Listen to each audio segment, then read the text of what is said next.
So let's start with the offensive side of the ball. For those of you who are a bit frustrated with how the Arizona Cardinals conducted their business in the NFL draft, I think it was pretty obvious what the Arizona Cardinals decided they were going to do from Thursday on to Saturday. And I had a friend text me, and he said, "This type of draft feels like a here, Gannon, damn, leave me alone." And I thought that was very funny because it is kind of true. It does feel like Monty Ossenfort said, we're just going to stack this defense. And what I really enjoyed about what the Arizona Cardinals did is they came out with a clear plan. You might not like the plan, but the issue with the other regime was that it never made any sense.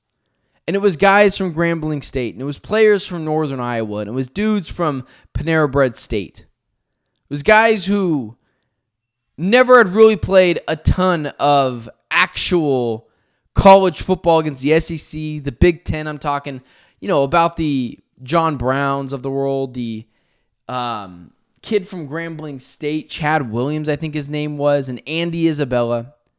What I'm into is a plan. And what the Arizona Cardinals did is said, in a weak draft, we're just going to go double dipping and triple dipping into the SEC, into the Big Ten, and figure out what our team needs to succeed. And offensively, that meant neglecting them a little bit. And for everyone out there that is a little frustrated with how the Arizona Cardinals conducted their first, second, third, fourth, and on NFL draft, for the entire weekend, they selected one in the entire weekend, they selected one offensive player. So for those of you frustrated with how the Arizona Cardinals conducted their business in the NFL draft, this offense, to address those issues, to me, it felt like, just like how this was a Jonathan Gannon here, cook with these new players defensively. It felt like the Arizona Cardinals were saying, Drew Petzing, figure it out in the same breath. So for all of you frustrated with how the Arizona Cardinals conducted the draft offensively, it felt like they were saying, Gannon, here's your tools to succeed. Petzing, you already have yours. Figure it out. For people out there that want another wide receiver, sure, I kind of did as well. And I don't care who it would have been. Just someone to add to a little bit more depth. This is not an offense that's starved for talent. For those of you that believe in Kyler Murray, and even me at least a little bit, the offensive line is fine. Marvin Harrison Jr., Michael Wilson, who I understand the skepticism for Michael Wilson as a number 2 wide receiver, but every time he gets reps and an opportunity, he does succeed. He makes big catch after big catch. And so I get that you're a little skeptical of him because he doesn't get enough opportunities, but this year it feels like he will. Greg Dortch is a fine slot guy, 4 or 5 guy. Zay Jones, if he ends up coming back as well, which on top of my head I don't remember, he would be a good addition as well to the offensive core. And then it just feels like everyone at times forgets about Trey McBride. And you also added players last year. Trey Benson, the change of pace back to James Conner. So offensively, for me, I think the Arizona Cardinals handled their business just fine. Just like how the Cardinals were saying, Jonathan Gannon, here's those guys you've been so desperately waiting for. Will Johnson, Walter Nolan, Jordan Birch, go cook. In the same breath, they were saying, Petzing, you have enough. Figure it out, man. We're not going to give you more for you guys to have to figure it out. We need you to go in there and with the weapons you have, figure that out. Because with the weapons that the Arizona Cardinals have, they should be a top 12 offense. Kyler Murray, when he's rolling, is one of the better quarterbacks in the NFL. Trey McBride is obviously a top 3 tight end. We all expect Marvin Harrison Jr. to have a second-year massive breakout. Zay Jones, if they bring him back, which I'm not exactly sure they have. If someone in the comment section wants to tell me that, that'd be great as well. And then we all believe in Michael Wilson. He just needs to get more opportunities.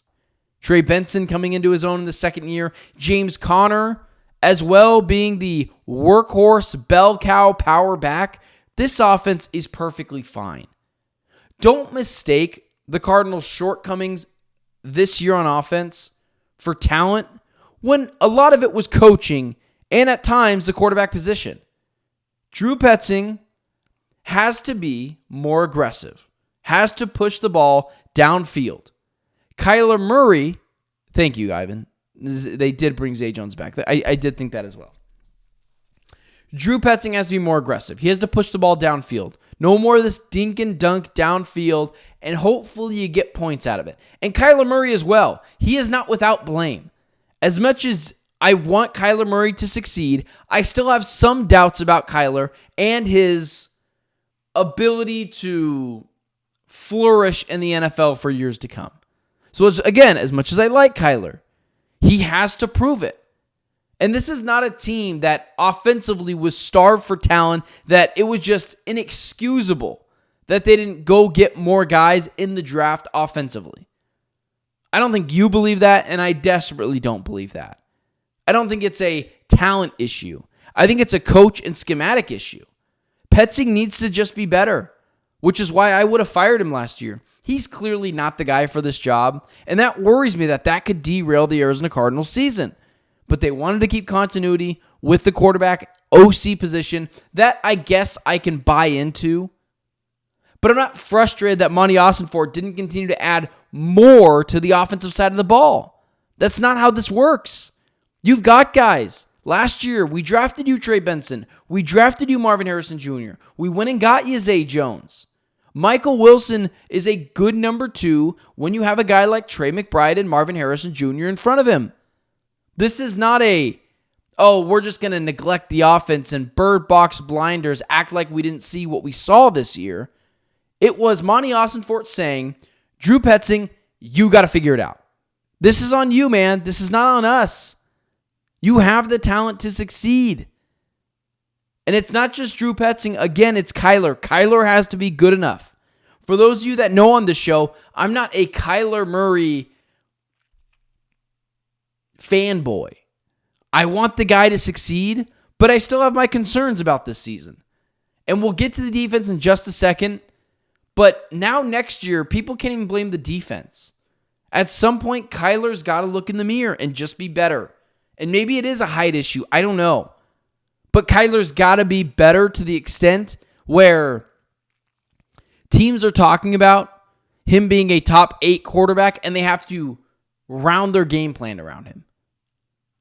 So, sure, would a Williams from Washington State helped, or another wide receiver to add depth to this room? Sure, but you have bodies. And hell, if it bothers you that much, if you're the Arizona Cardinals in training camp, offensively, you feel like you're starved for a little bit of talent, there are guys in the free agent markets who are available. Elijah Moore, Keenan Allen. There's dudes you can go find for a year to help supplement that wide receiver position. So when it comes to me complaining about the offensive side of the ball not getting as much attention, they've only given it attention for years past. Trey Benson, James Conner extension, Marvin Harrison Jr., Zay Jones, Michael Wilson a couple years ago. This team is perfectly fine offensively. And I'm not upset with Monty Ossenfort for not going and spending another pick on a wide receiver, especially in a wide receiver draft class that wasn't very good. So just picking someone to pick someone makes you feel better, but it doesn't actually change the outcome of the Arizona Cardinals offense. So I know you're frustrated, but take another look at the Arizona Cardinals wide receivers, at their offensive skill players. James Conner, Trey Benson, Michael Wilson, Marvin Harrison Jr., Zay Jones, Kyler Murray, Trey McBride, they're fine. They don't need more. Would it have been nice? Sure. But was it going to change anything? Probably not. Kyler, towards the end of last year, was abysmal. And as much as it's on Drew Petzing to figure this freaking offense out and to have some real balance and consistency to it, it's up to Kyler Murray as well to just play better in games that matter. So I'm not as frustrated by it. I was actually surprised by the amount of people that were like, draft a wide receiver. It's not really that necessary. It's really not, especially in this day and age in the NFL. In fact, I'd much rather an offensive lineman, and that's what they did. They went and got the kid from Texas, solid depth on the offensive line. The only thing that worries me on the offense is the right tackle position. I don't believe in Jonah Williams. Kelvin Beachum has been rock solid, but you probably need to make sure that doesn't derail your season.